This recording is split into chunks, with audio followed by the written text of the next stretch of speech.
Shalom, shalom bien-aimés dans le Seigneur. Nous voici à notre deuxième jour et c'est aujourd'hui que nous allons clôturer. C'est aujourd'hui que nous allons clôturer ces 2 jours de prière et d'enseignement que Dieu a permis par sa grâce de pouvoir tenir par sa grâce. Je voudrais, pendant que je suis en train d'installer, de mettre à jour certains programmes, si vous êtes là, manifestez-vous s'il vous plaît.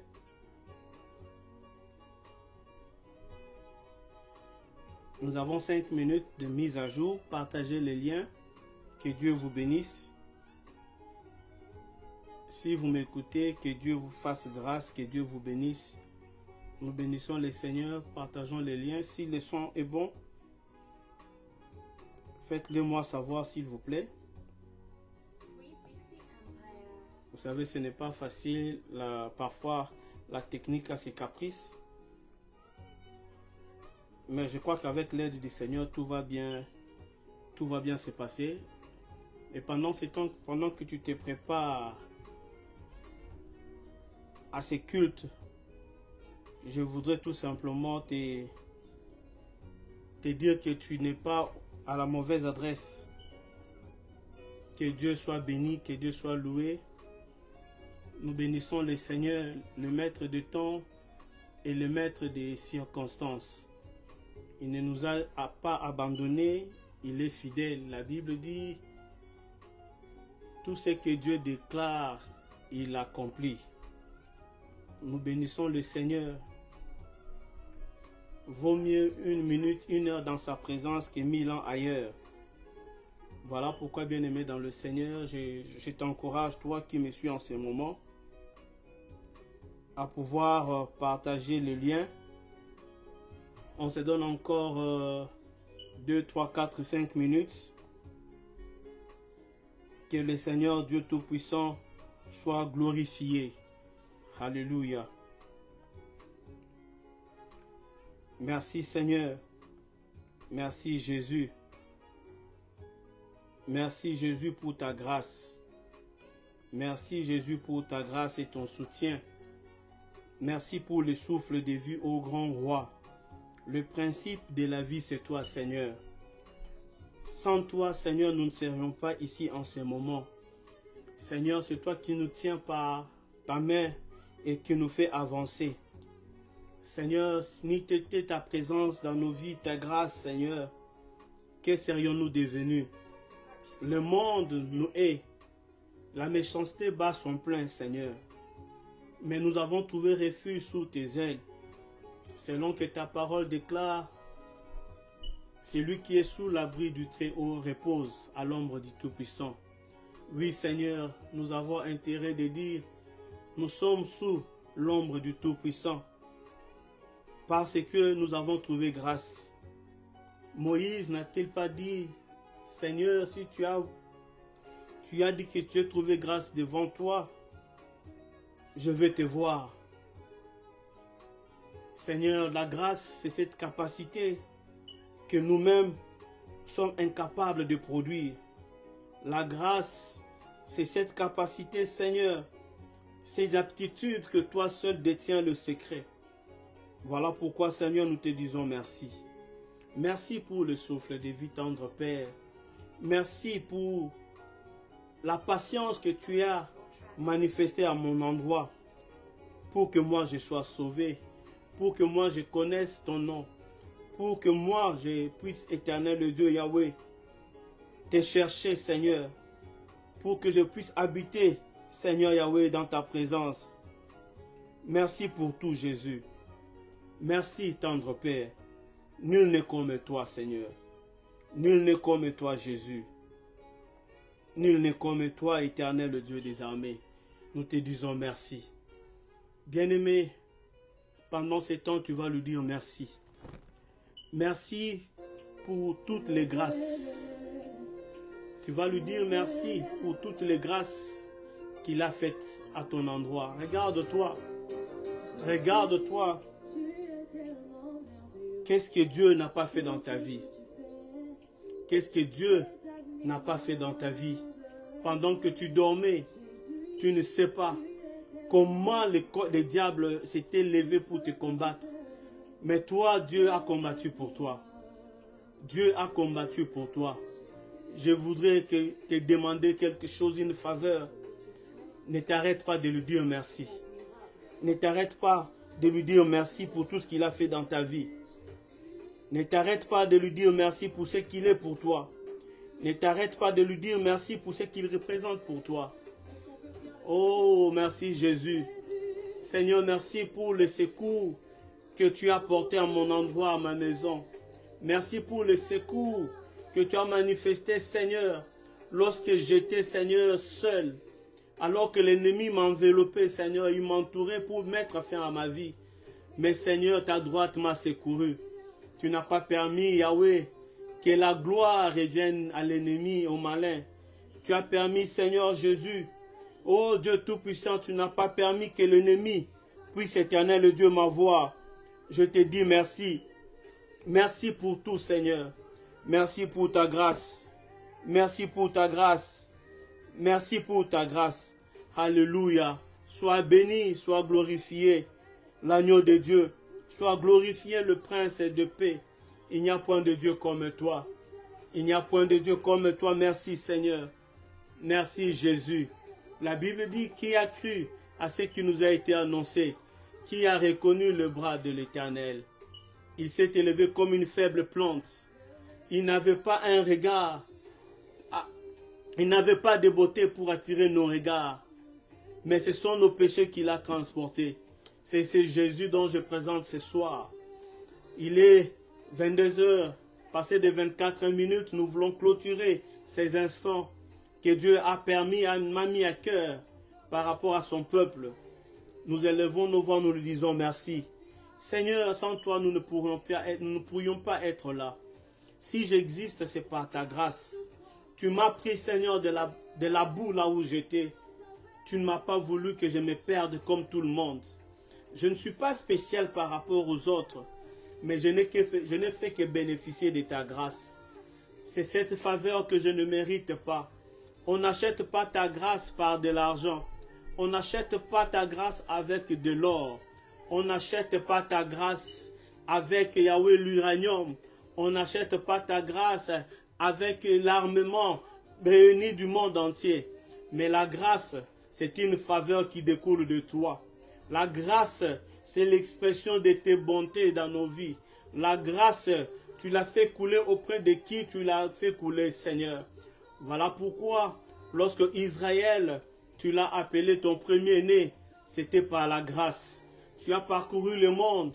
Tu t'es dit, je prends ces peuples que je vais utiliser, par lesquels je vais proclamer mon nom. Je vais manifester ma gloire. Nous prions, Seigneur, parce que nous ne sommes pas, Yahweh éternel, dignes comme tout le monde. Mais notre dignité, notre justice, c'est toi qui sais le déterminer. Qui sommes-nous, Seigneur, pour que tu te souviennes de nous? Tu as fait de nous, Seigneur, des sacrificateurs pour l'Éternel, Seigneur.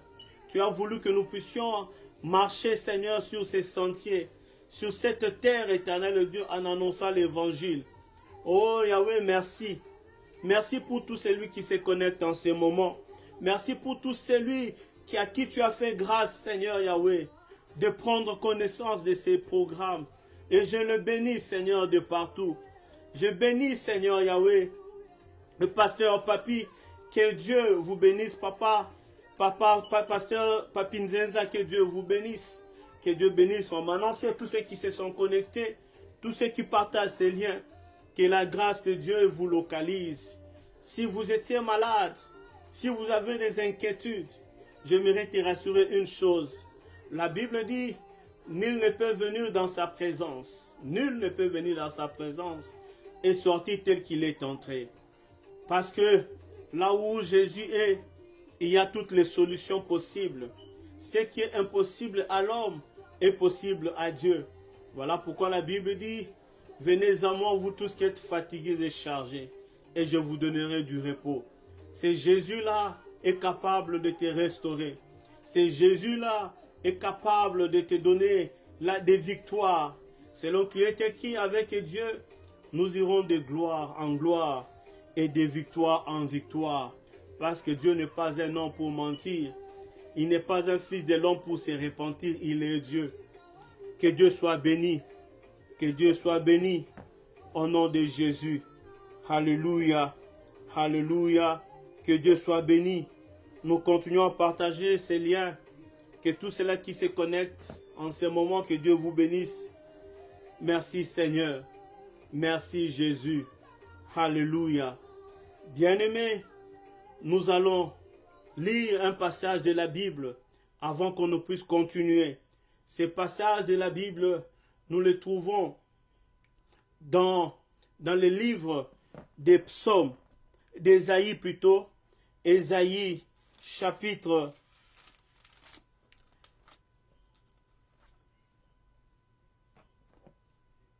Nous allons lire Ésaïe dans son chapitre 62. Que Dieu vous bénisse.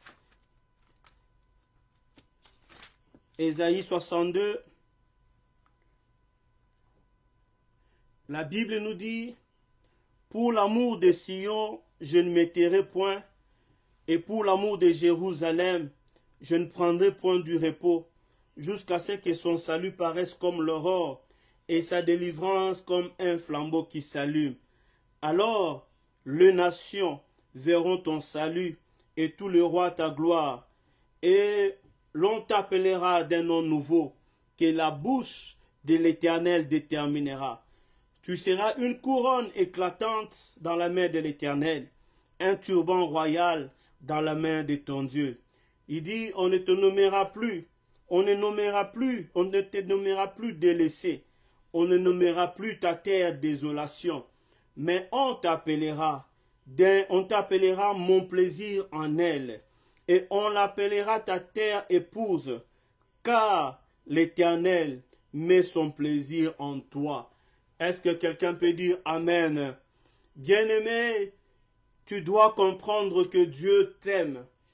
Tu dois être sûr et rassuré que l'Éternel Dieu ne t'abandonnera pas.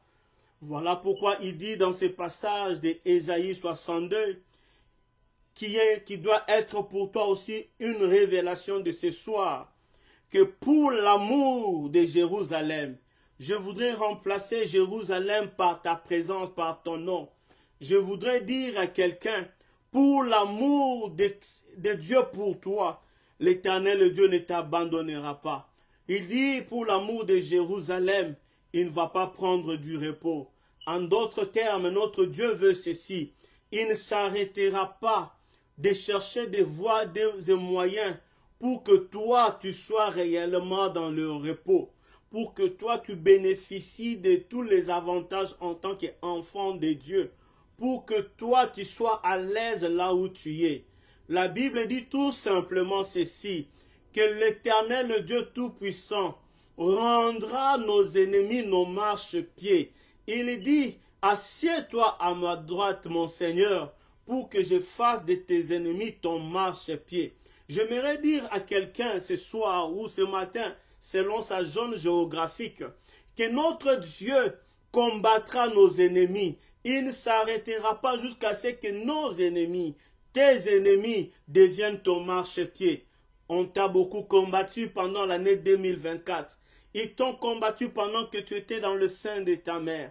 Lorsque tu es venu au monde, l'ennemi ne t'a pas lâché d'une semelle.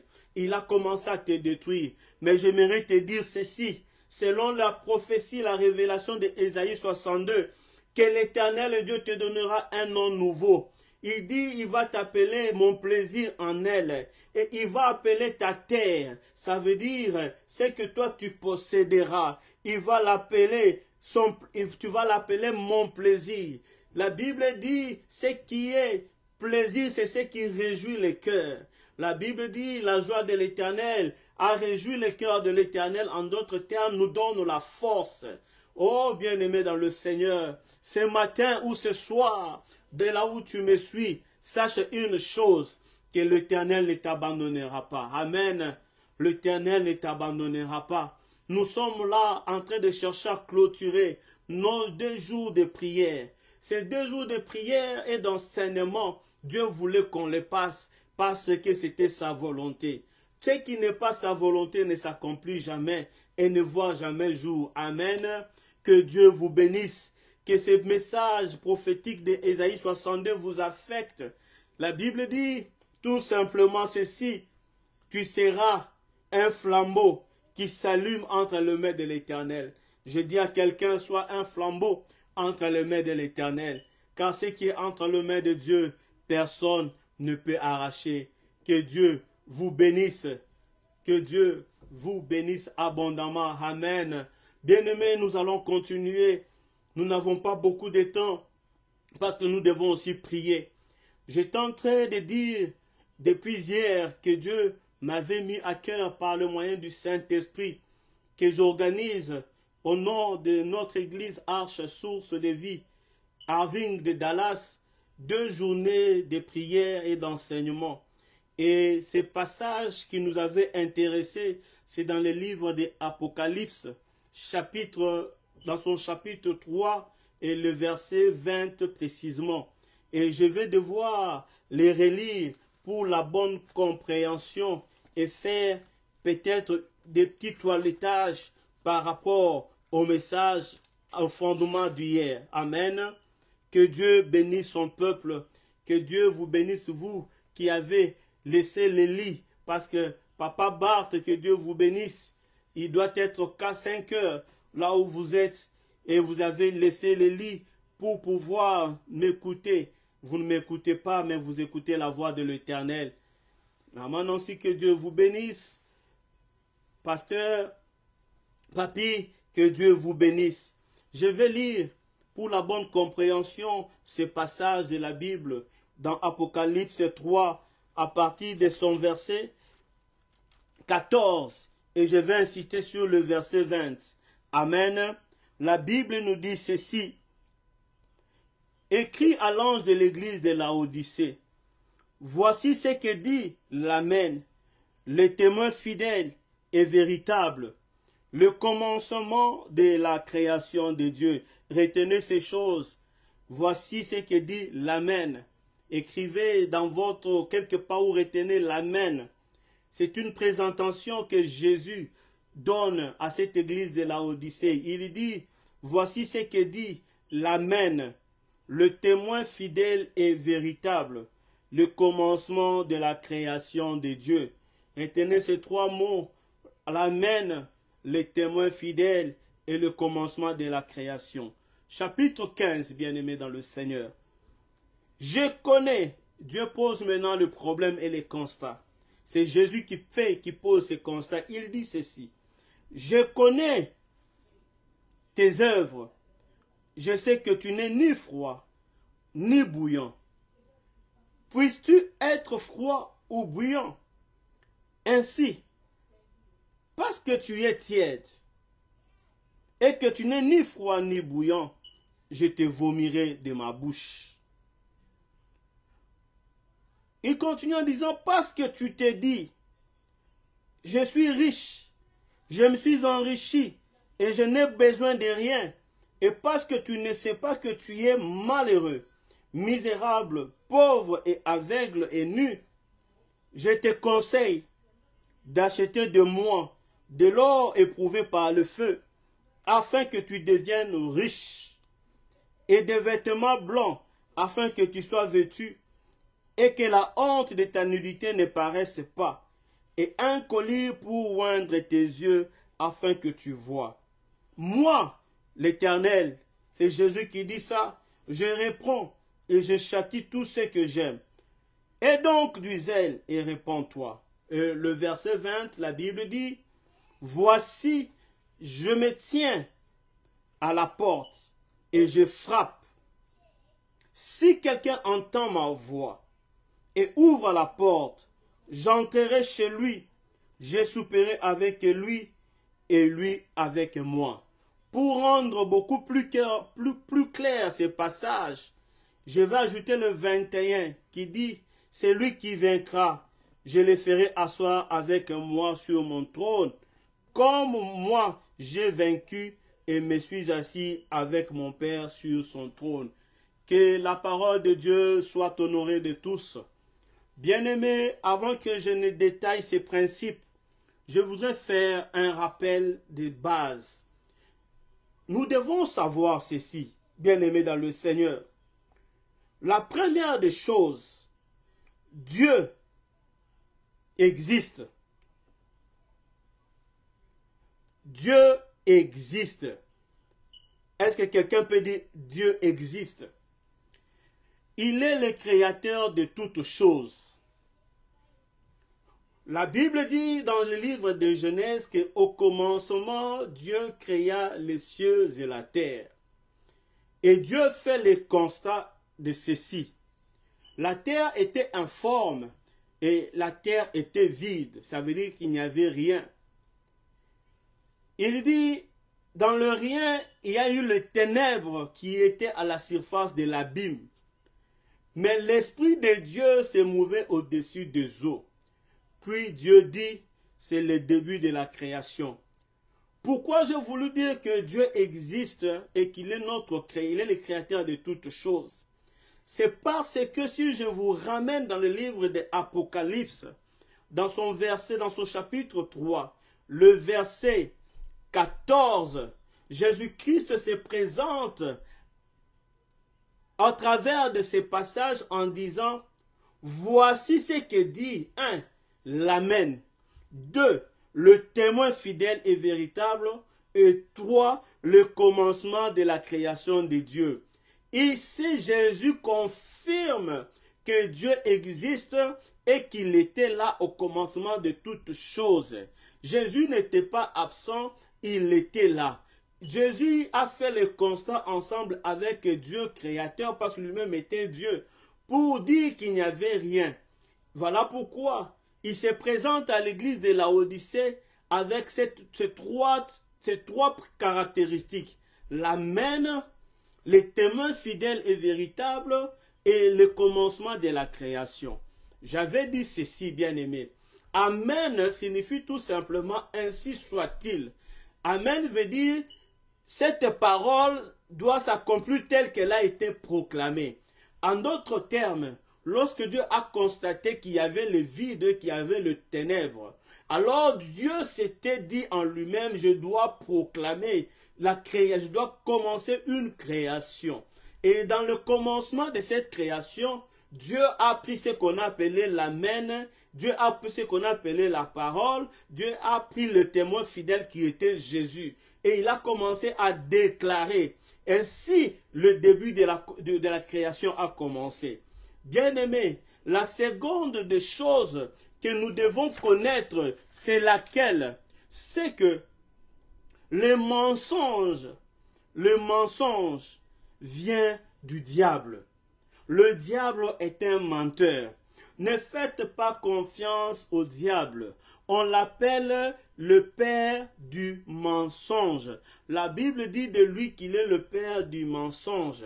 Et lorsque le diable vient avec les mensonges, il vient avec des subtilités pour vous faire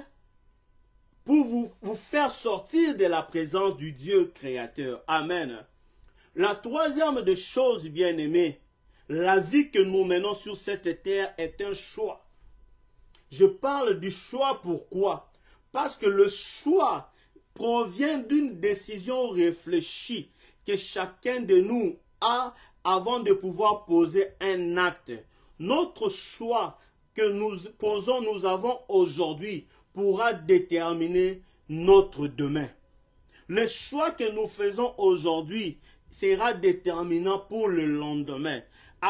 Arrive à faire le bon choix dans la vie pour que demain tu ne te retrouves pas dans le monde de ceux qui disent « si je savais ». La Bible dit « nous avons reçu l'opportunité, grâce sur grâce, parce que Jésus est venu vers nous ». Mais le choix que nous faisons par rapport à Jésus, par rapport au monde, déterminera le lendemain. Bien-aimé, 2024 touche à sa fin. Quels sont les différents choix que tu as opérés dans ta vie et quels en sont les résultats? Moïse, Dieu parle avec Moïse et lui demande de transmettre sa pensée aux enfants d'Israël pendant qu'ils quittaient l'Égypte. Et ce passage, nous le retrouvons, nous pouvons lire dans Deutéronome. Il dit, voici, je mets aujourd'hui devant toi la vie et le bien, la mort et le mal. Il dit, voici, je mets aujourd'hui devant toi la vie et le bien, la mort et quoi? La mort et le mal.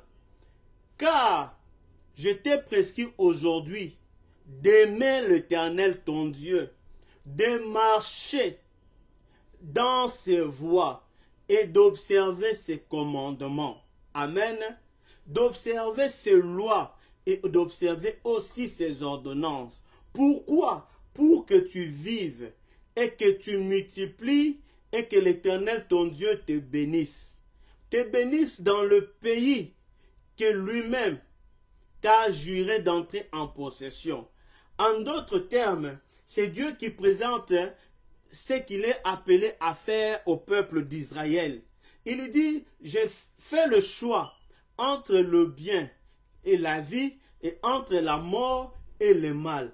Le choix que tu fais aujourd'hui peut être déterminant pour toi pour demain. Si tu fais le choix de la vie, ça veut dire tu as choisi le bien. Si tu cherches fais le choix de la mort, du mal, c'est que tu as choisi la mort. Il y a beaucoup d'entre nous qui ont fait le mauvais choix et la mort est entrée dans leur maison. La mort n'est pas seulement physique. La mort peut être dans un domaine quelconque de ta vie. Voilà pourquoi, bien-aimés dans le Seigneur, le thème que Dieu a voulu que nous puissions partager avec vous, c'est l'impact de la présence de Jésus-Christ dans nos vies et dans nos projets. Quel est le choix que nous faisons lorsque nous avons des projets dans nos vies? Lorsque tu as le projet de te marier, quelle est la place de Jésus? Et Dieu a voulu que je prenne l'image de Apocalypse dans ce chapitre 3 pour parler de l'église de Laodicée. C'est quoi l'église de Laodicée, bien-aimée dans le Seigneur? Partout où Jésus est passé, il a impacté.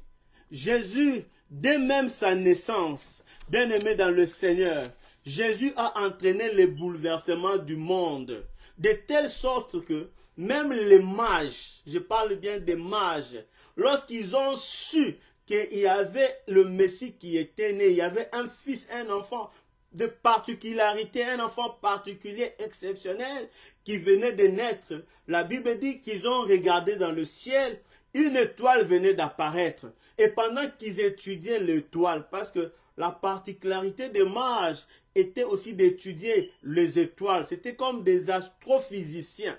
Ils ont compris que cette étoile amenait quelque chose de nouveau. L'impact de Jésus dans le monde a commencé le jour où l'ange Gabriel est descendu dans la maison de Marie pour lui annoncer la naissance du Christ et qu'il a été choisi par la grâce.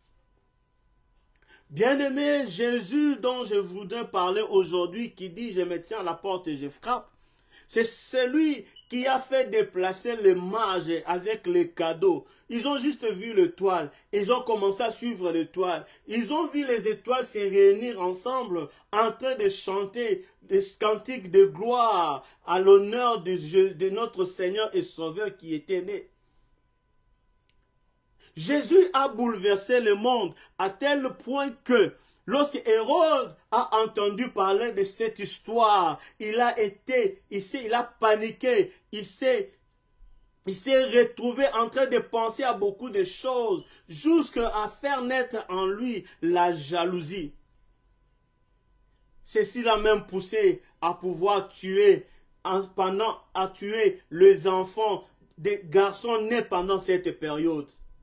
J'aimerais dire à quelqu'un, Jésus dans ta vie va te bouleverser, il va t'étonner. Jésus dans ta vie va changer ton histoire. Si les années passées, si l'année 2024 a été pour toi une année difficile, sache que à l'instant où tu te connectes, Jésus est capable de changer ton histoire. Sa présence suffit à transformer tout ce qui était mal lié et te donner ce qui était bien. J'ai posé ces fondements pour dire, bien-aimés dans le Seigneur, Jésus veut nous impacter. Jésus veut que nous puissions les recevoir dans notre vie. Jésus veut que nous puissions marcher avec lui. Mais Jésus aussi a besoin d'un répondant. Lorsque la Bible dit dans le livre de Apocalypse 3, « Voici, je me tiens à la porte », Jésus, il a frappé. Il frappe à la porte. Il attend que nous puissions lui répondre. Bien-aimés dans le Seigneur, la dimension de la porte, il s'agit d'une ouverture. La porte, c'est une ouverture qui permet d'isoler des espaces ou des milieux. Les milieux intérieurs, selon que le milieu intérieur est hermétiquement fermé ou cloisonné du milieu extérieur. Une porte permet tout simplement, c'est une ouverture de sécurité qui peut nous permettre de nous échapper en cas d'un problème. Ou une porte, c'est aussi une ouverture capable de s'ouvrir et de se fermer pour empêcher à l'ennemi d'entrer dans nos vies et de nous détruire. C'est ça la porte. Mais devant cette porte, Jésus est à l'extérieur. Il est à l'extérieur et il frappe. Il dit, je frappe à ta porte. Si tu entends ma voix, et que tu m'ouvres, moi je vais entrer dans ta maison. Ça veut dire, Jésus nous a laissé le libre choix dans nos décisions. Jésus ne nous a pas obligés. Jésus ne nous a pas imposé qu'il entre nécessairement dans nos vies. Mais Jésus nous a donné le libre choix. Dieu nous a créés avec une certaine liberté. Si Jésus nous a donné ce libre choix, mais Jésus nous prévient, il dit ceci, « Vous qui êtes fatigués et chargés, venez à moi, je vous donnerai du repos. Je prendrai votre joug qui pèse, et moi je vous donnerai mon joug qui est léger, afin que vous puissiez trouver du repos. »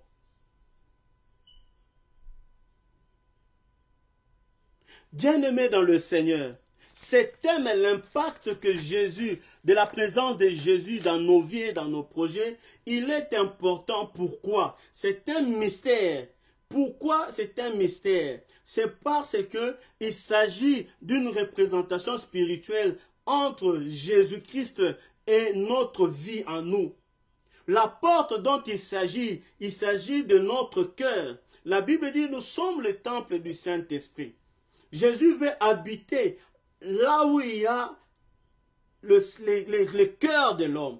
Jésus veut qu'il soit avec vous, en l'intérieur de vous. Ici, je parle du cœur spirituel qui est son temple. C'est quoi le cœur? C'est quoi le cœur? C'est quoi le cœur? Le cœur, il parle du cœur. Je parle de la porte, je parle du cœur. Il dit, je me tiens. Ici, on parle, la porte ici, c'est le cœur. Le cœur, c'est quoi? Lorsque nous entrons dans l'anatomie, en médecine, le cœur, c'est un organe particulier. On peut même le détacher de tous les autres organes et le mettre à l'extérieur, à l'air libre, le cœur va continuer à battre. Le cœur a une certaine autonomie. Le cœur, c'est l'organe le plus vital du corps humain. Le cœur a pour rôle de recevoir le sang qui vient de tous les autres organes. Le cœur reçoit le sang. Et généralement en médecine, le sang qui provient des autres organes, c'est un sang sale. On appelle ça un sang qui est rempli de CO2. C'est un sang qui a plus de déchets. Et lorsqu'il reçoit ce sang, le cœur prend le même sang, il renvoie le sang au poumon qui le purifie et cœur renvoie le sang propre aux organes pour que tu puisses respirer normalement, pour que ta santé soit bonne. C'est le rôle du cœur. Il reçoit et il pompe. Sans le cœur, tu ne peux pas vivre. Et Jésus veut habiter avec nous. Jésus veut être là parce qu'il est là pour te donner la vie. Beaucoup d'entre nous ont abandonné, n'ont pas voulu écouter Christ.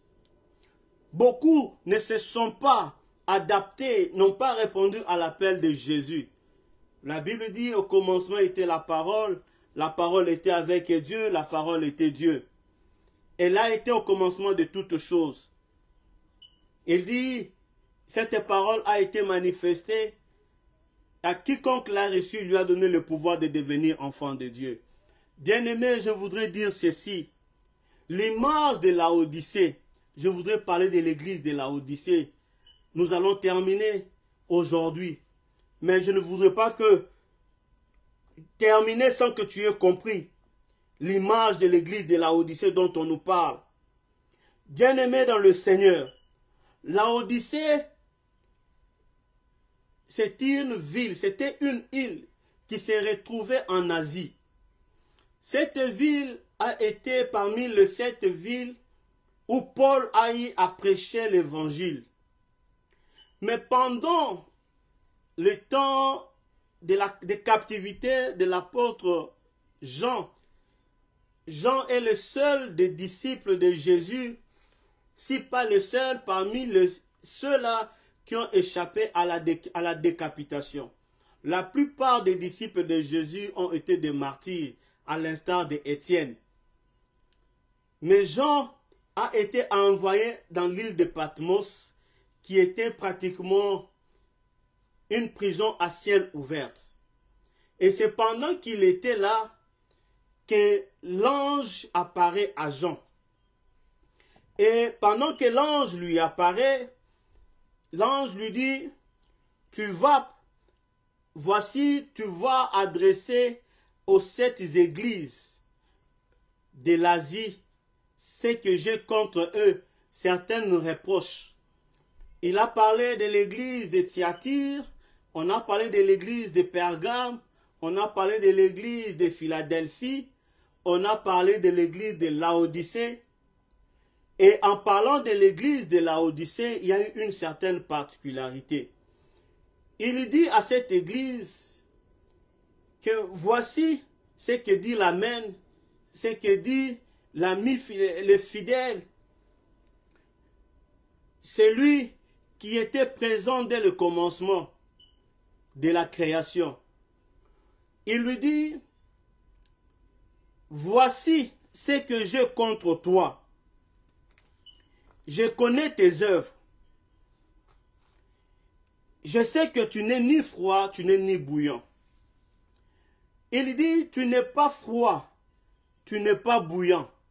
Tu n'es pas froid, pourquoi? C'est par rapport à la pensée de Dieu. Les chrétiens de Laodicée avaient été, à une certaine période, des chrétiens modèles. Et Dieu a fait prospérer cette ville de Laodicée. Laodicée était caractérisée par 3 éléments importants. C'était une ville économique puissante parce que c'est là que sortait de l'or purifié. C'est là qu'il y avait de la laine qu'on appelle la laine noire qui faisait la beauté, bien entendu, de cette ville. Et c'est dans cette ville que la médecine s'était développée en Asie parce qu'ils parvenaient à faire des colliers. Mais il y avait des chrétiens, c'est là que l'église a commencé aussi, et il y avait à une certaine période la crainte de Dieu. Puis, à cause de la bénédiction qu'ils avaient reçue, les chrétiens de Laodicée ont commencé à se détourner de Dieu.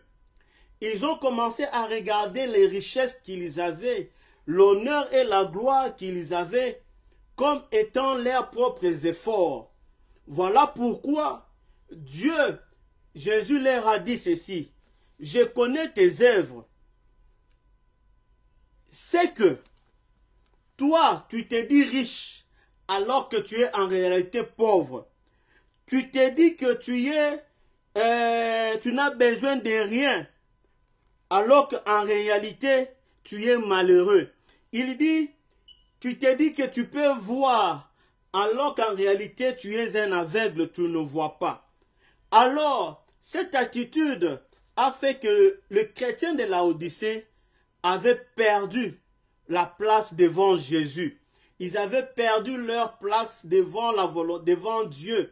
Et ils pouvaient aujourd'hui être dans le monde et le lendemain être dans l'église.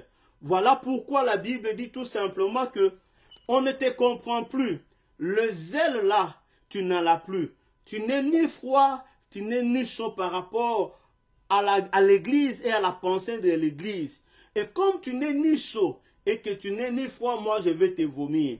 Cette image de Laodicée, bien-aimé, c'est l'image de l'église actuelle. Aujourd'hui, le mal se trouve dans l'église. C'est le mal qui influence l'église. Aujourd'hui, le chrétien ne savent plus qui est Dieu. Ils ne savent plus mettre Dieu au premier plan. Jésus a perdu sa notoriété au milieu des chrétiens. Les chrétiens, les pasteurs, les serviteurs de Dieu se contentent aujourd'hui de chercher les dîmes, les offrandes, comment faire voyager leurs enfants. Ils mangent aujourd'hui derrière les pauvres peuples pour annoncer l'évangile. Ils ne savent plus montrer la bonne évangile. Ils ont oublié l'évangile de Christ. Laodicée a oublié que c'est Jésus. C'est Jésus-là qui l'a sauvé. C'est Jésus qui était en train de leur donner tout. Laodicée se sont orgueillis de ce qu'ils avaient comme richesse. Voilà pourquoi Jésus dit à cet ange, dis à cet ange qui garde l'église de Laodicée, tu te dis riche alors que tu es en réalité pauvre. La richesse devant Dieu du monde n'est rien. La Bible dit, ne vous amassez pas les richesses sur la terre, là où il y a la teigne et la rouille qui peut tout détruire. Mais cherchez plutôt les richesses qui est dans le ciel, là où personne ne peut arriver à les détruire. La première richesse, bien-aimé, c'est de savoir, c'est d'avoir dans sa vie, de connaître que Jésus-Christ est le Sauveur et Jésus-Christ est le seul capable de te donner tout ce que tu peux ne pas avoir sur la terre. Jésus veut nous impacter. Et Dieu dit, je veux te vomir. Vomir, en d'autres termes, c'est rejeter. Ça veut dire celui qui on vomit par la bouche. Ça veut dire la bouche qui a été faite pour proclamer des bénédictions, elle ne saura plus proclamer des bénédictions. Si toi qui me suis en ce moment, tu n'es ni chaud ni froid pour l'œuvre de Dieu, bien-aimé, Dieu, Jésus va te vomir.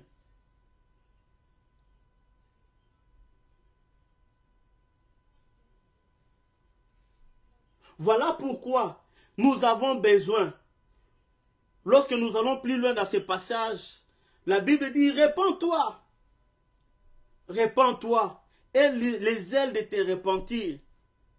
Il dit, l'or que tu as, pour lequel tu manifestes ta gloire, cet or n'est pas digne, elle n'est pas capable, elle ne peut pas faire face à la foi. Voilà pourquoi je vais lire cette partie-là. Il dit ceci. Il dit, je te conseille d'acheter de moi de l'or éprouvé par le feu, afin que tu deviennes riche. Or, la Bible parle de l'or éprouvé par le feu. Il dit, ce qui peut résister à l'épreuve du feu, c'est notre foi. Notre foi est au-dessus, est plus que de l'or. Parce qu'avec la foi, nous pouvons obtenir tout ce que nous voulons. Mais la foi peut nous rendre riches. La foi en Dieu peut te rendre riche. Mais l'or qui est éprouvé par le feu ne peut pas te rendre riche. L'or éprouvé par le feu, c'est la dimension aussi de la pureté du cœur. Il dit tout simplement, rends ton cœur pur. Et Jésus a manifesté cette crainte. Par rapport à toutes les églises, la seule église où Jésus a été dur et sévère, il s'agit de l'église de Laodicée. Bien-aimé, ne regarde pas tes avoirs matériels comme étant la fin de toutes choses. Au-dessus de toi, il peut y avoir un autre riche. Mais laisse que Jésus te dirige. Laisse que Jésus t'oriente. Laisse que Jésus t'impacte. Je dis ceci. Jésus a dit, je me tiens à la porte et je frappe. Si tu m'ouvres, je vais entrer dans ta maison. Or, on n'ouvre qu'à celui qu'on connaît. Or, lorsque Jésus entre, il dit, je vais m'asseoir avec toi pour dîner avec toi. Or, la dimension des dîners, ça veut dire le partage, les face à face, une relation intime. Le souper, c'est un repas qui se donne très tard dans la soirée. Le souper, on ne le donne pas à tout le monde. Le souper, on l'accorde à ceux-là qui nous sont intimes. Jésus veut être ton intime afin d'orienter tes choix. Jésus ne t'oblige pas, mais Jésus veut que tu comprennes que s'il entre dans ta présence, ta vie va changer. Ceci nous a poussé, bien-aimés dans le Seigneur, à voir ce que Jésus a fait avec cette femme qui perdait le sang. Je dis à quelqu'un, laisse que Jésus t'impacte. Ne te laisse pas amadouer par le mensonge du diable. Laisse que Jésus impacte ta vie. Laisse que Jésus impacte tes projets. Cette femme qui perdait le sang, dont la Bible nous déclare dans les livres de Marc, la Bible dit ceci. Il y avait une femme qui avait passé 12 ans de maladie. Elle est allée voir tous les médecins du monde. Ces médecins n'ont pas apporté une solution. Jusqu'à se dépouiller. Bien-aimé, si le diable veut te dépouiller, il va te faire marcher. Il va te faire marcher. Il va te faire marcher jusqu'à ce que tu n'auras pas de solution.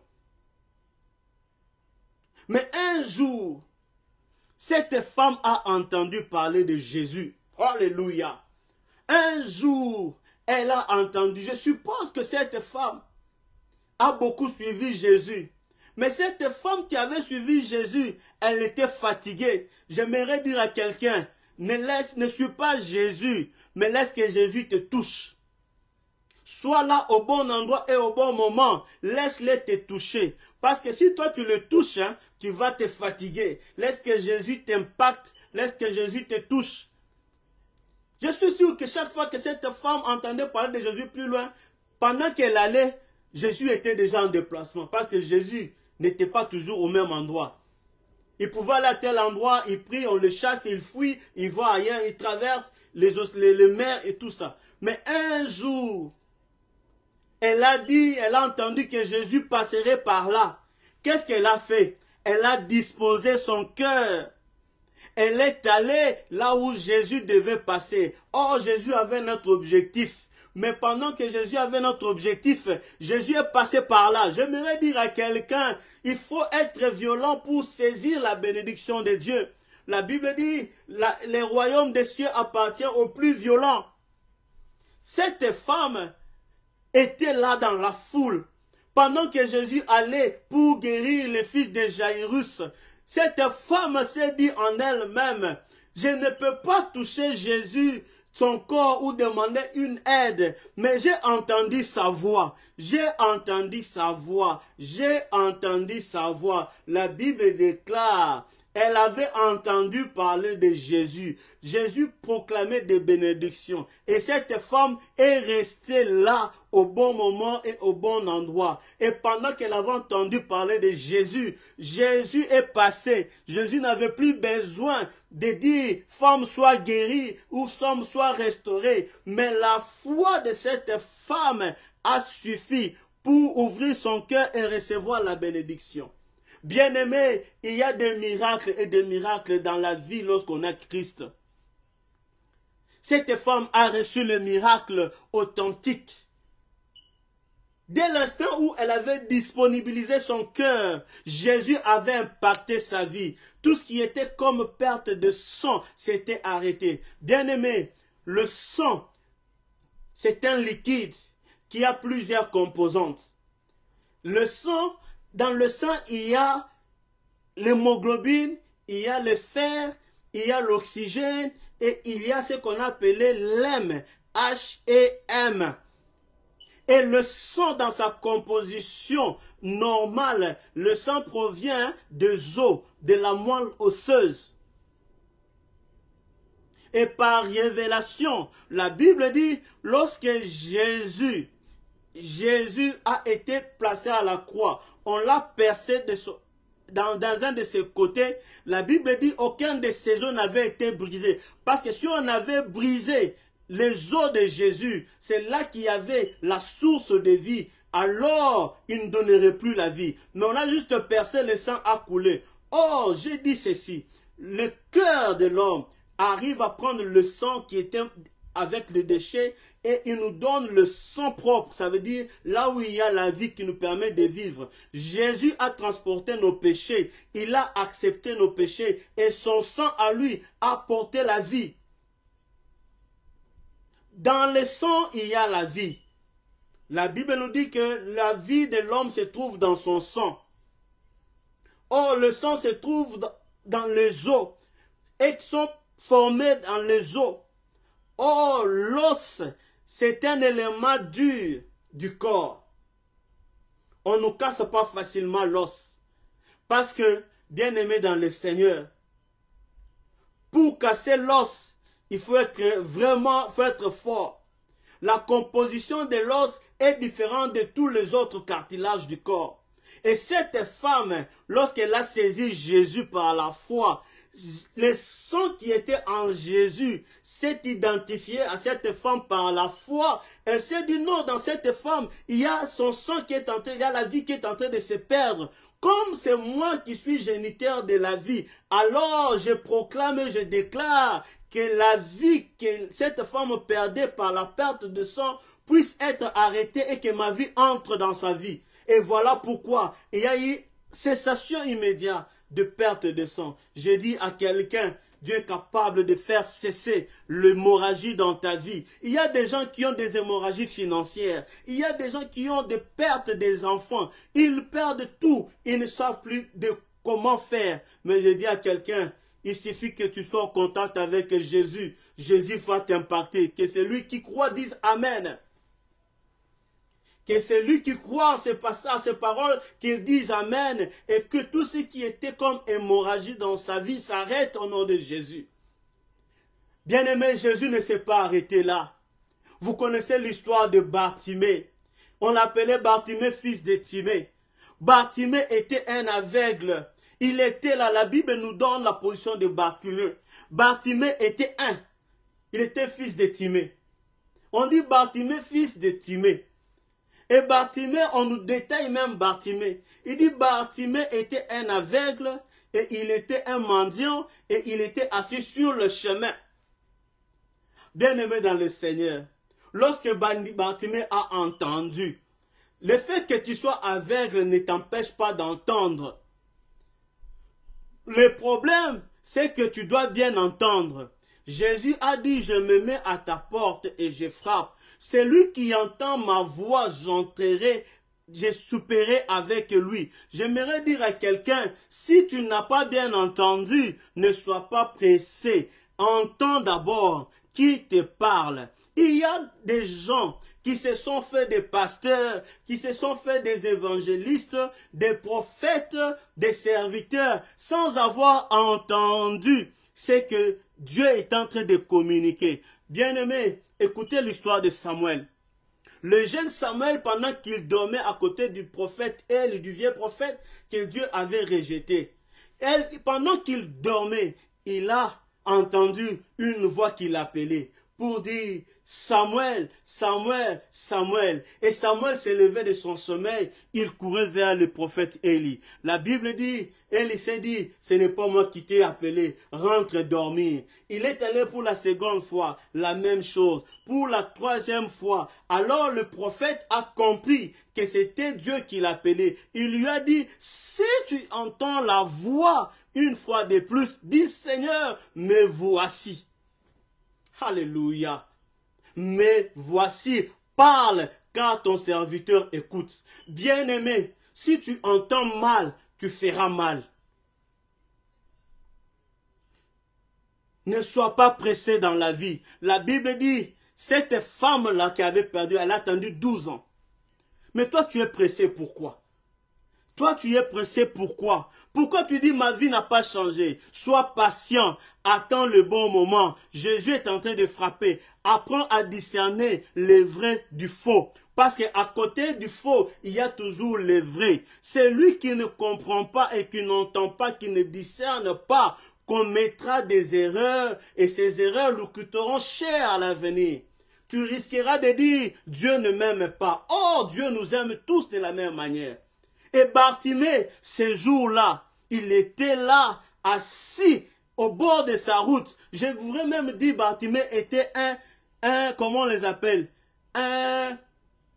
Il n'avait pas de logement. C'était un sans-abri. Parce que les conditions de Bartimée ne pouvaient pas pousser quelqu'un à pouvoir les regarder 2 fois. Sûrement qu'on le piétinait, sûrement qu'on le négligeait. Mais ces jours-là, Jésus passait. Bartimée a entendu que Jésus était là. Son aveuglement n'a pas empêché. C'était l'aveuglement physique, mais les plans spirituels au niveau de son cœur, les yeux de son cœur ont reconnu que Jésus était là à cause de la voix. Et il a commencé à appeler, fils de David, sauve-moi. Fils de David, sauve-moi. Comment il connaissait que c'était le fils de David? Et ces jours-là, la Bible dit, malgré la foule peut t'empêcher. La foule peut t'empêcher de marcher. La même foule qui t'a glorifié aujourd'hui, c'est la même foule qui te détruira demain. Ceux-là qui t'ont donné aujourd'hui, ce sont ceux-là qui vont te critiquer demain. Mais toi, garde ton regard fixé vers Jésus. Parce que tu as entendu parler de Jésus. Cette foule-là ne doit pas être pour toi un obstacle. Mais cette foule-là doit te pousser à continuer à crier. La Bible dit, pendant qu'il criait, la foule l'empêchait. Lui multipliait à crier à Jésus, fils de David, sauve-moi. Et Jésus a entendu. Il lui a posé la question, que veux-tu que je te fasse? Jésus est entré dans la maison, dans le cœur dans la maison de Bartimée, et Jésus a partagé avec lui le souper. Pour lui dire tout simplement, Jésus lui a donné ce qu'il avait à lui donner, et Bartimée a recouvert la vue. Bien-aimé, il n'y a pas plus grand que d'avoir Jésus dans sa vie. Il n'y a pas plus précieux que de marcher avec Jésus. J'aimerais dire à quelqu'un, 2024 est en train de toucher à sa fin, mais toi, ne te décourage pas. J'aimerais aussi dire à quelqu'un, le miracle, bien-aimé, ne va pas te faire entrer au ciel. Le miracle, c'est tout simplement un acte ponctuel qui se réalise dans la vie d'un homme pour juste manifester la gloire de Dieu. Le miracle, c'est pour ceux qui sont sur la terre, pour voir et comprendre et croire que Jésus existe. Mais ce qui te fera entrer au ciel, se retrouve dans ce qu'on a appelé dans le livre de Matthieu. Nous allons lire ce qui peut te faire entrer au ciel. Est-ce que quelqu'un peut dire Amen? Ce qui te fera entrer au ciel, ce n'est pas le miracle. Le miracle, c'est pour nous les terriens. Mais il y a plus précieux que ça. Il y a plus précieux que ça. Bien-aimés, prenons le livre de Matthieu. Matthieu nous dit ceci. Je vais bientôt clôturer et nous allons prier. Nous lisons le livre de Matthieu.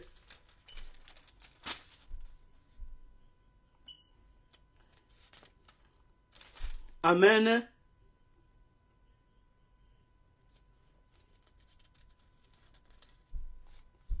Matthieu chapitre 5. Je ne dis pas que le miracle est mauvais, mais j'aimerais d'abord qu'on différencie les choses. Les miracles, la Bible dit, voici les miracles qui accompagneront ceux qui ont cru en mon nom. C'est vrai, c'est ce que je vais en train de dire. Mais j'aimerais te dire ceci. Le miracle seul ne suffit pas. Parce que l'objectif de Jésus dans ta vie, ce n'est pas de te donner seulement la bénédiction charnelle, physique sur la terre. Mais Jésus veut t'amener avec lui auprès du Père. Il dit, là où je serai, vous serez avec moi. Il dit ceci. Dans Matthieu 5, il dit ceci. Voyant la foule, Jésus montant sur la montagne. Et après qu'il se fut assis, ses disciples s'approchèrent de lui. Puis ayant ouvert la bouche, il enseigna et dit, heureux les pauvres en esprit, car le royaume des cieux est à eux. Heureux les affligés, car ils seront consolés. Heureux les débonnaires, car ils hériteront la terre. Heureux ceux qui ont faim et soif de la justice, car ils seront rassasiés. Heureux les miséricordieux, car ils s'obtiendront miséricorde. Heureux ceux qui ont le cœur pur, car ils verront Dieu. Heureux ceux qui procurent la paix, car ils seront appelés fils de Dieu. Il y a trois choses dans la vie qui permettent à ce que nous puissions aller au ciel. La première des choses, ceux qui sont pauvres en esprit. Ici, la pauvreté de l'esprit, c'est quoi? C'est tout simplement laisser l'esprit de Dieu nous diriger. C'est là qui se laisse accompagner par l'esprit de Dieu. Ça veut dire leur esprit est pauvre et l'esprit de Dieu domine. Ceux-là, ils seront appelés, ils verront quoi? Ils verront. La Bible dit, ils vont appartenir au royaume des cieux. La deuxième des choses, heureux ceux-là qui ont le cœur pur, car ils verront Dieu. Dieu parle au cœur. Si ton cœur est impur, il est difficile de voir Dieu. Dieu est au ciel, Dieu n'est pas sur la terre. Et Jésus dit, là où je serai, vous serez aussi avec moi. Jésus veut nous préparer à avoir un cœur pur. Les cœurs de maman sont devenus trop sensibles. Ne laisse pas ton cœur être abîmé par les problèmes du monde. Ne laisse pas ton cœur être détruit parce que tu n'as pas mangé, parce que on ne t'a pas donné ceci, parce que tel ne t'a pas appelé. Ces choses-là appartiennent au monde. Mais laisse ton cœur être rempli de la parole de Christ. Celui qui a un cœur pur, c'est celui qui se sanctifie pour Jésus. C'est celui qui laisse Jésus le conduire. Or, là où il y a Jésus, le Saint-Esprit est là. Là où il y a le Saint-Esprit, il y a la vie de sanctification. Et c'est cela, il y a aussi le salut. La bénédiction matérielle, elle est bonne. Les miracles, c'est bien. Mais le salut, c'est plus important. La Bible dit, heureux ceux-là qui procurent la paix, car le royaume des cieux est à eux. Est-ce que toi tu es un homme de paix? Est-ce que tu sais donner la paix aux autres? Ce sont ces éléments-là dont Jésus a besoin. Voilà pourquoi les habitants de Laodicée avaient perdu tous ces repères. Ils s'étaient glorifiés. Bien-aimés, l'orgueil précède la chute et l'humilité précède la gloire. Si tu veux que Jésus t'impacte, sois comme Jésus. Il était humble d'esprit. Il était soumis à tout ce que Dieu le Père lui demandait de faire. Jésus est celui qui a bouleversé le monde. Voilà pourquoi j'aimerais te dire, bien-aimé dans le Seigneur, Jésus veut t'impacter. Jésus veut t'impacter comme l'a impacté Bartimée. Il veut t'impacter comme l'a impacté cette femme. Et enfin, pour terminer, bien-aimé dans le Seigneur, je voudrais dire ceci.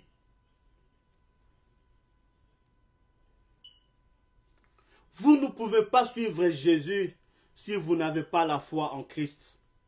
La Bible dit de la foi, c'est une ferme assurance des choses que l'on espère et une démonstration de celles qu'on ne voit pas.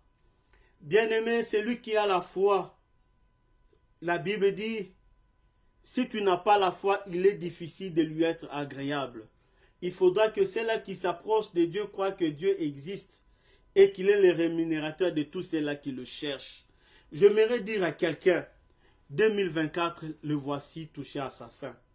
Il y a des choses que tu as demandées à Dieu. Tu as longtemps lutté toi-même. Tu étais malade. Tu as vu tout le médecin. Mais laisse-moi te présenter le médecin qui est au-dessus de tous les médecins, c'est Jésus. C'est lui qui a la solution, la réponse à ton problème, c'est Jésus. Tu es pasteur. Ne regarde pas au nombre des âmes. Ne te dis pas que s'il ne m'a pas donné la dîme. Ne te dis pas que pourquoi ces offrandes, c'est comme ceci, comme cela. Ce qui est important, c'est que toi tu prêches l'évangile et que les âmes soient sauvées.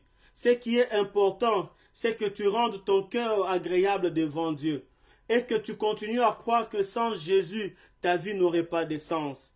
Bien-aimé, le salut a besoin tout simplement d'un cœur qui est disposé, un cœur repentant. Ce sont ces choses-là, ces éléments-là qui peuvent te permettre d'accéder à la gloire avec Jésus. Écoutez, bien-aimés dans le Seigneur, lorsque Jésus était à la croix, il y a eu deux personnes, un qui était à sa gauche et un qui était à sa droite. Le deux qui était à sa gauche ou à sa droite avait la même connotation, c'était des voleurs ou des bandits.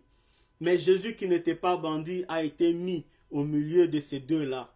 Et ces militaires et autres ont même dit, si tu es fils de Dieu, libère-toi toi-même. Bien-aimé, c'était difficile. Jésus a souffert pour toi. Jésus a souffert pour moi. Jésus nous a aimés. Dieu nous a aimés. Dieu s'est dépouillé de tout ce qu'il avait comme unique. La Bible dit le Fils unique de Dieu. Dieu a accepté de l'envoyer pour toi et pour moi. Si tu n'as jamais compris ce que Jésus est, sache que Jésus, c'est la preuve de l'amour de Dieu pour toi. Si tu n'as jamais compris ce que Dieu veut avec toi, sache que Jésus est, c'est le sacrifice de Dieu pour toi.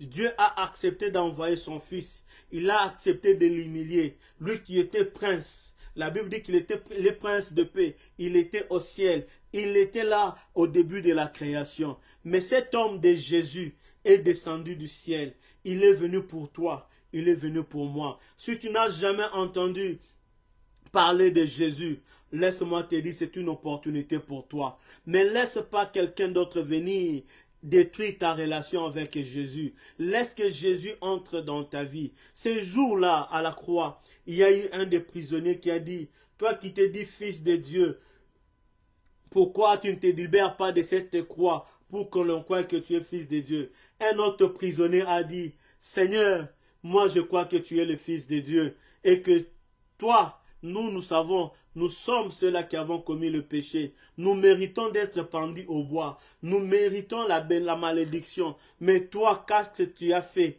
Tu n'as rien fait. Tu n'as rien fait. Mais lorsque tu iras auprès du Père, souviens-toi de moi. Cet homme, l'attitude de ces prisonniers, de l'un des bandits, c'est l'attitude que nous devons avoir dans notre vie. La Bible dit, tous ont péché et sont privés de la gloire de Dieu. Mais le don gratuit de Dieu, c'est la vie éternelle. Mais la vie que nous recevons, c'est lorsque nous confessons que Jésus est Seigneur. Lorsque nous croyons que Jésus est le seul capable de changer notre vie. La Bible déclare, à l'instant même, notre Seigneur a dit à celui-là, pendant que je parle à cet instant, tu seras avec moi dans le ciel, dans le royaume de mon Père. Tu seras avec moi, tu vas t'asseoir avec moi dans le royaume de mon Père. L'âme de cet homme a été sauvée. Nous avons la capacité, bien-aimés, de prier pour la conversion des âmes au travers le monde et que les âmes croient que Jésus est le Seigneur et le Sauveur.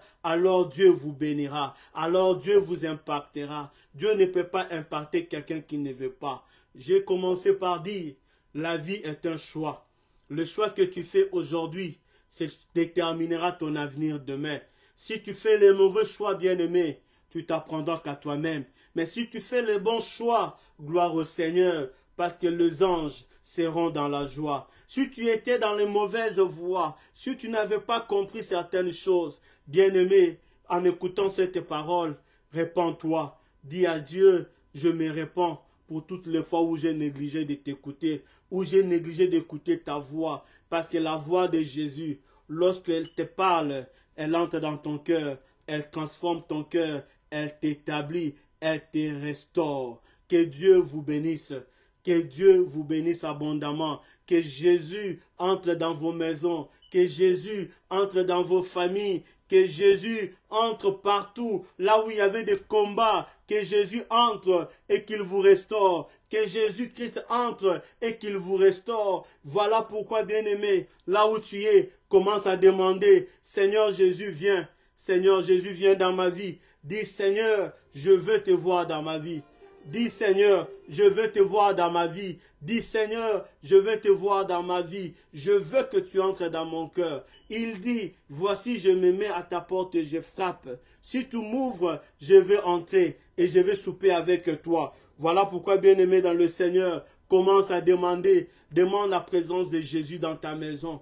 Je ne sais pas quelles sont les difficultés que tu as dans la vie. Mais sache une chose, Jésus est capable de résoudre ton problème. Jésus est capable de résoudre ton problème. Rien n'est impossible à Dieu. Commence à prier. Seigneur, merci. Merci Seigneur pour ta grâce. Merci Seigneur pour ta grâce. Merci Seigneur pour tout ce que tu as fait dans ma vie. Gloire à toi Jésus. Gloire à toi Jésus. Alléluia. Alléluia. Alléluia. Alléluia. Merci Jésus. Merci Jésus. Merci Seigneur. Merci Seigneur. Merci pour la victoire. Merci pour cette année 2024 qui touche à sa fin. Père éternel, viens, entre dans ma maison.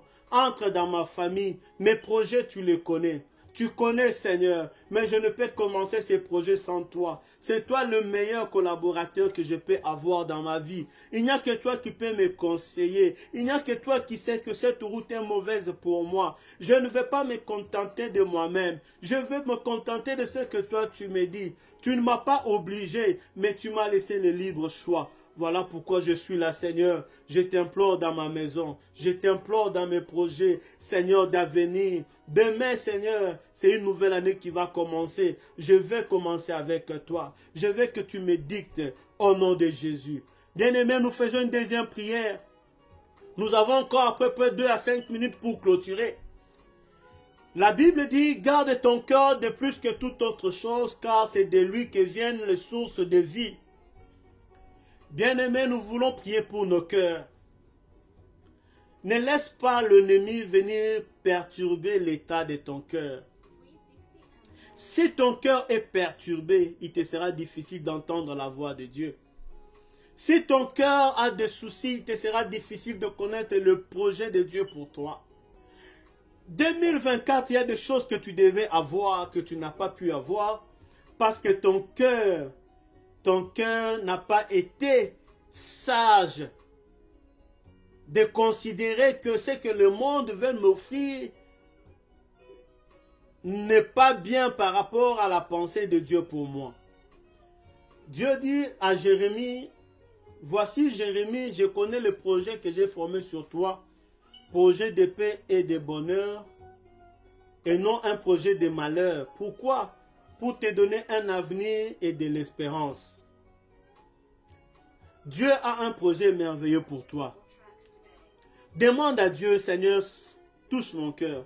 Aujourd'hui, ton cœur commence à développer des maladies, des tensions, des hypertensions, des hypotensions, qui se répercutent même sur le taux de sucre dans ton corps, à tel point qu'on te dit tu as un cœur qui est gonflé. Bien-aimé, les choses du monde passeront, mais la parole de Dieu demeure éternelle.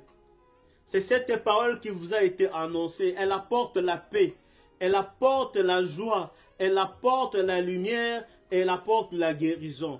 N'est-il pas écrit que dans leur détresse, ils crièrent à l'Éternel et l'Éternel envoya sa parole et sa parole le guérit. J'aimerais que la parole de Dieu que tu as entendue guérisse ton cœur, te restaure là où tu es, que tu commences une nouvelle année avec de nouveaux objectifs, avec des objectifs plus clairs, que l'Éternel Dieu t'orientera, que l'Éternel Dieu t'aidera à rendre manifeste. Ça ne dépend que de toi. Commence à prier pour ton cœur. Demande à Dieu de penser le plaid de ton cœur. Demande à Dieu de penser tout ce que tu avais comme blessure du cœur. Que Dieu te pardonne. Que Dieu te pardonne. Élève ta voix, commence à prier. Seigneur, pardonne-moi. Pardonne mes péchés. Pardonne tout ce que j'ai nourri comme sentiment dans mon cœur. Qui a commencé, Seigneur, à me détruire. Qui a commencé, Seigneur Yahweh, à me faire développer des maladies du cœur. Non, mon cœur n'est pas l'endroit pour les maladies. Mon cœur, c'est le siège du Saint-Esprit. Là où le temple du Saint-Esprit, là où le Saint-Esprit agit, là où le Saint-Esprit communie avec moi, là où je reçois Jésus, je le reçois dans mon cœur. Parce que Jésus a la place dans mon cœur. Mon cœur n'est pas le lieu, Seigneur, de l'impudicité, des pensées impures, des mensonges, de vol. Mais mon cœur, c'est là qu'il y a, Seigneur, ta pensée véritable. Parce que la Bible dit, Dieu donne au cœur. Si tu dois me bénir, ne me bénis pas à cause des hommes, mais bénis-moi à cause de mon cœur, de ce cœur repentant. Tu as dit à David, tu as présenté David comme étant l'homme selon ton cœur, parce que David avait un cœur repentant. Oh Yahweh, je voudrais me détourner de tout mal, pour que mon cœur, Seigneur, ne soit plus rempli de tout ce qui est saleté, de tout ce qui est impureté. Purifie-moi au nom de Jésus. Bien-aimés dans le Seigneur, nous faisons la dernière requête. Nous allons demander à Dieu maintenant. Nous allons dire, Seigneur, laisse que ton esprit nous parle. Nous allons dire, Seigneur, laisse que ton esprit nous parle. Même au travers des songes, parle-nous. Donne-nous les orientations. Nous voulons que notre Dieu nous parle. Dieu peut te parler dans les songes. Dieu peut te parler comme je parle avec toi. Dieu peut te parler pendant que tu médites la parole de Dieu. Dieu peut te parler au travers d'un prophète. Mais que Dieu écarte de ton chemin tous les mauvais prophètes, tous les faux prophètes, que Dieu les écarte de ton chemin. Que seule sa parole puisse te convaincre que c'est réellement ça. Élève ta voix, commence à prier pour que Dieu te parle, que Dieu t'oriente, que Dieu te montre ce que tu devras faire. Élève ta voix, prie au nom de Jésus. Seigneur, j'ai besoin que tu m'ouvres les yeux, que je voie. Je vois comme toi tu vois les choses. 2025 s'approche à grands pas. Je ne veux pas être une fois de plus un aveugle. Faisant les tâtonnements, Seigneur. J'aimerais être éclairé. Parle-moi, Seigneur. Que devrais-je faire? Papa, le ministère, tu me l'as donné. Mais je veux marcher avec toi. Je veux que tu m'orientes. Oriente-moi, Seigneur. Montre-moi ce que je dois faire. Quelle attitude adopter, Seigneur? Voilà pourquoi, Seigneur, je suis en train de te prier. Prie pour tous ces peuples, Yahweh, qui n'avaient pas de choix, qui avaient des difficultés à faire de choix, qui ont laissé filer les opportunités dans leur vie, alors que tu étais là en train de les appeler. Ils n'ont pas entendu. Seigneur, merci pour ta grâce. Merci pour ton soutien. Au nom de Jésus. Au nom de Jésus. Bien-aimés, avant de clôturer, je voudrais dire ceci. Dieu m'a mis à cœur que la journée du 31 décembre, nous allons faire 1 heure de prière. Il sera 23 h heure de Dallas. Je sais que plus 8 heures, il sera sûrement 7 h du matin, heure de l'Est de la République démocratique du Congo, de l'Afrique de l'Est. Il sera 6 heures. Je voudrais demander à tous ceux-là qui ne pourront peut-être pas aller en présentiel dans une église. Si vous pouvez, je vais faire une annonce. Nous allons nous retrouver sur 3 plateformes. Ça sera sur Zoom. Je vais vous envoyer le lien. Ça sera sur WhatsApp et ça sera sur Facebook Live. Nous allons prier, nous allons proclamer. Dieu m'a mis à cœur que nous puissions prophétiser sur nos vies. Et il m'a donné comme référence le livre d'Ézéchiel. Là où Dieu dit, l'Esprit de Dieu a saisi Ézéchiel et l'a envoyé dans la vallée des ossements desséchés. Et Dieu lui dit, Ézéchiel, est-ce que ces eaux pourront-ils vivre ou revivre? Ézéchiel lui a répondu, Seigneur, tu le sais. Alors Dieu lui dit, prophétise sur ces ossements. Et Ézéchiel a commencé à prophétiser. Si l'Éternel avait envoyé dans les ossements, vers la vallée, il y avait des ossements, c'est parce qu'il y avait la mort. Nous voulons, pendant notre nuit de prière du 31, nous n'aurons qu'1 heure à passer. Nous allons commencer à prophétiser sur nos vies. Nous allons détruire tout ce qui était comme obstacle de l'année 2024. Nous allons saisir l'année 2025. La Bible dit, la vie et l'amour, la mort se trouvent, est au pouvoir de la langue. La langue nous permet de parler. Si la parole a été faite chair, Dieu dit, je mets mes paroles dans ta bouche, Jérémie, afin que tu puisses proclamer. Nous voulons ces jours-là proclamer. C'est une occasion pour toi. Tu vas réunir ta famille, nous serons en Zoom. On n'aura pas besoin que ça soit, tu vas mettre seulement ta caméra même au loin. Tu vas te connecter dans le lien qui vous sera donné à partir de demain. Nous tous, au travers des réseaux sociaux, nous allons commencer à proclamer, à confesser de bonnes choses dans nos vies, dans la vie de nos enfants. Si vous avez aimé, que Dieu vous bénisse. Si vous aimez ces programmes, que Dieu vous bénisse. Je dis à quelqu'un, si ton Dieu est mort, essaye le mien et tu me donneras raison. Nous voulons commencer 2025 de manière extraordinaire. Nous devons précéder 2025. Que Dieu vous bénisse. Je vais prier pour vous, bien-aimés dans le Seigneur. Nous avons clôturé ces 2 jours de prière. J'ai fait ma part en obéissant à l'Éternel. Je vais prier pour vous. Je vais dire ceci. Seigneur, tu m'as appelé en tant que ton serviteur à enseigner et à prier pour ton peuple. Seigneur, regarde les âmes qui se sont connectées. Souviens-toi de chaque âme en particulier. Localise chaque âme qui a été perturbée d'une manière ou d'une autre. Délivre cette âme de la main du diable. Restaure cette âme dans son état initial qui était dans ta volonté. Empêche à l'ennemi de continuer à exercer son influence sur ces âmes, Seigneur, qui sont ces âmes à toi. Opère les miracles dans leur vie. Guéris-les là où ils étaient malades. Bénis leur vie professionnelle. Soutiens et consolide leur vie de couple. Seigneur, donne à la stérile qui a autant pleuré, Seigneur, l'occasion de porter les enfants.